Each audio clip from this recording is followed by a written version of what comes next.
Halo coy, kembali lagi bersama gua Utuh Gaduk.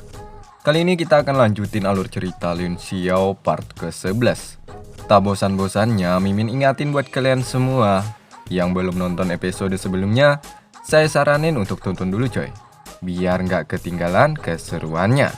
Oke lah, seperti biasa sebelum masuk ke alurnya, kita kasih pantun dulu ya kan?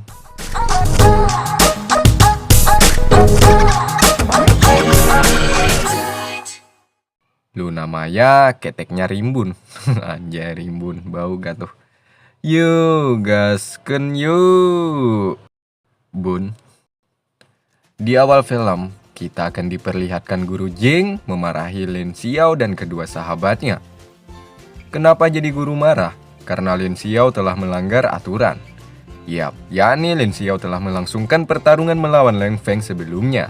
Itulah sebabnya mereka bertiga harus diberi hukuman, sehingga merambat ke kedua sahabatnya itu coy. Mereka bertiga dihukum, tidak boleh keluar dari ruangan ini, di mana ruangan ini memiliki sebuah magis. Siapa yang berada di dalam sebuah bundaran itu, maka energinya akan cepat terkuras.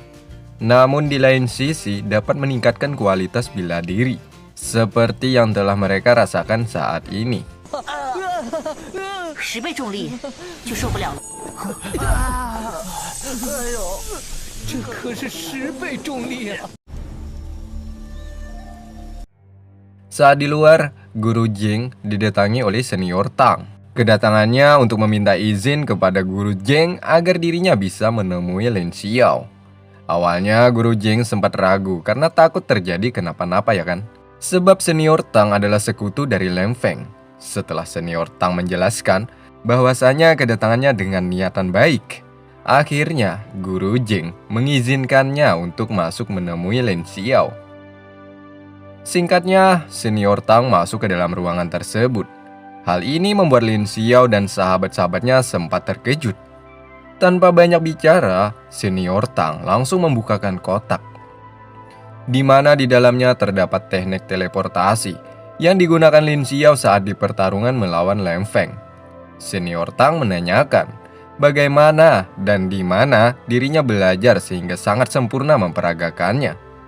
Dengan usia tergolong masih belia, Lin Xiao sudah dapat menguasai teknik macam itu. Lin Xiao yang tak ingin membocorkan rahasia bela dirinya karena ia tahu senior Tang adalah sekutu dari Leng Feng. Tanpa ada keraguan sedikit pun, ia langsung menyerangnya.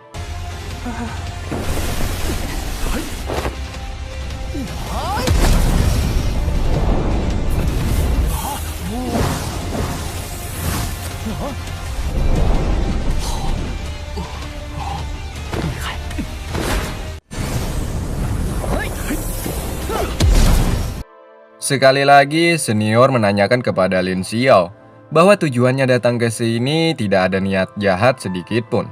Dirinya hanya ingin tahu saja. Lin Xiao tetap tidak ingin mengatakan tentang teknik tersebut. Meski pada dasarnya senior Tang sudah ada beberapa teknik yang ia ketahui, alias tak sesempurna yang Lin Xiao lakukan sebelumnya. Akhirnya Lin Xiao menyuruh senior Tang untuk datang lagi ke sini suatu saat nanti, kalau dirinya benar-benar ingin tahu tentang semuanya. Sebagai bukti bahwa senior Tang memang baik, Lin Xiao menyuruhnya untuk menggantikan posisinya di dalam ruangan magis ini. 这样不太好吧？我先走了。 Singkatnya, Lin Xiao berhasil keluar dari tempat hukuman. Saat itu dirinya bersama Liu Shan. Yap, Liu Shan adalah penduduk di kota ini. Saat itu mereka berdua menyusup ke rumah bordel dengan tujuan untuk menemui Nona Xian.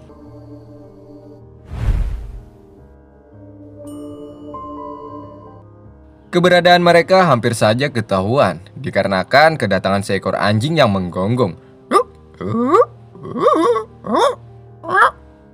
Untung saja Lin Xiao dengan cepat mengantisipasinya dengan cara ya bisa dibilang konyol, tapi sungguh brilian. Hal tersebut membuat anjing ini takut dan pergi. Setelahnya, tanpa ada keraguan sedikit pun, Lin Xiao langsung menyusup masuk ke dalam.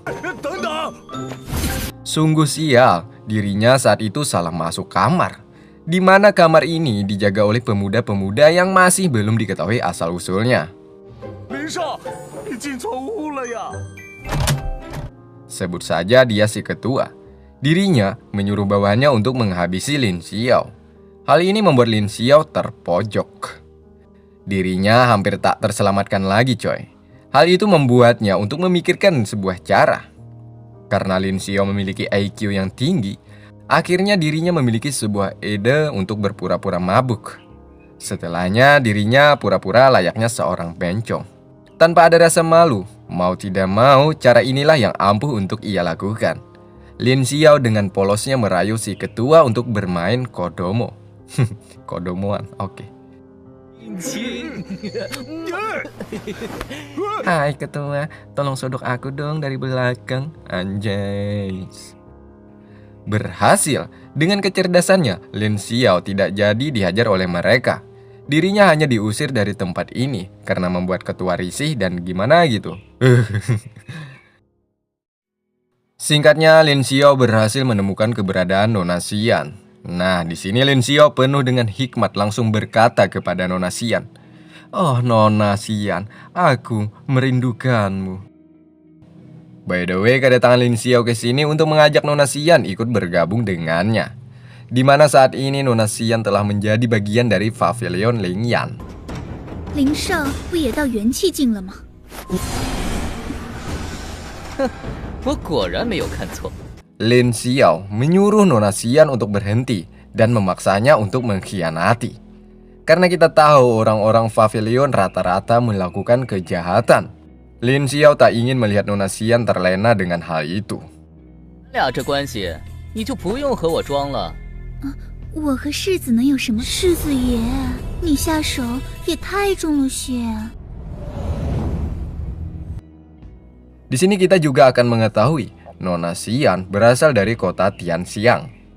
Besar kemungkinan Nona Xian telah diancam oleh orang-orang Pavilion, sehingga dirinya tak bisa lagi untuk menghindar dari kenyataan ini. 天香国，这是我故国的胭脂，很是好用，就算做对手。你有何不敢？凌烟阁有恩于我，我不会背叛他们的。我手底下没有什么人手，要不要跟着我一起干？ Mereka berdua pun terbawa suasana. Nona Xian akhirnya menceritakan tentang apa yang ia tahu saat ini. Yakni para petinggi dari 3 kota di sini sudah berkumpul.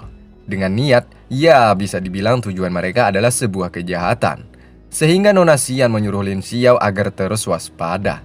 Sampai sini Nona Xian masih belum diketahui apakah dia menerima menjadi anggota Lin Xiao atau tidak, coy. Oke, genjot. 我不会让你有后顾之忧的。你是天香国的人，是凌烟阁胁迫于你吗？天香国，这是我故国的。 Sementara di tempat lain ada Leng Feng dan Nona Tengsu.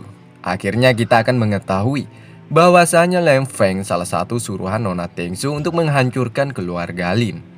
Namun saat ini Leng Feng sudah kehilangan kultivasi akibat kalah bertarung melawan Lin Xiao sebelumnya. Sehingga Nona Tengsu memberikan pil obat kepadanya agar tenaga Leng Feng perlahan bisa pulih kembali. 死了算了。死？你想得美！耗费了我这么……我还以为你不打算救我了。你终于醒了。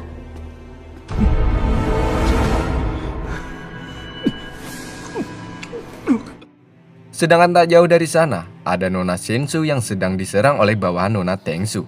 Dikarenakan Nona Shinsu berani menyusup ke tempat ini. Tak lama dari itu datanglah Nona Tengsu untuk melerai bawahannya ini. Di sini, Shinsu sudah mengetahui tentang rencana buruk Tengsu. Shinsu meminta Tengsu untuk berkata jujur dan mengatakan atas semuanya. Kenapa dirinya tega membuat keluarga Lin menderita, terutama Lin Xiao. Sungguh-sungguh disayangkan. Atas kejadian ini, persahabatan mereka berdua pun juga ikut hancur. Namun satu hal yang perlu kalian ketahui, coy. Tengsu menyuruh Shinsu untuk tidak menceritakan kepada siapapun tentang hal ini. Dan mereka pun akhirnya berpisah. Siang harinya, Lin Xiao berada di sebuah perpustakaan. Dirinya saat itu mempelajari beberapa teknik bela diri. Saat itu dirinya juga ditemani Dewa Betean. Di sini Lin Xiao sangat banyak mendapatkan beberapa pelajaran terutama dari sang dewa. Bahkan luka akibat pertarungan melawan Lang Feng sebelumnya sembuh dengan cepat berkat bantuan Betean. Betean kemudian memberikan pesan penting kepada Lin Xiao. Jika ingin menjadi orang terkuat di dunia, maka harus mengalahkan mereka yang memiliki tingkatan di atas dari kita. Dan film pun bersambung. Oke lah coy, makasih udah nonton sampai habis. Bertemu lagi di video berikutnya. Bersama gua Oto Gaduk, salam Tambuk. Muah.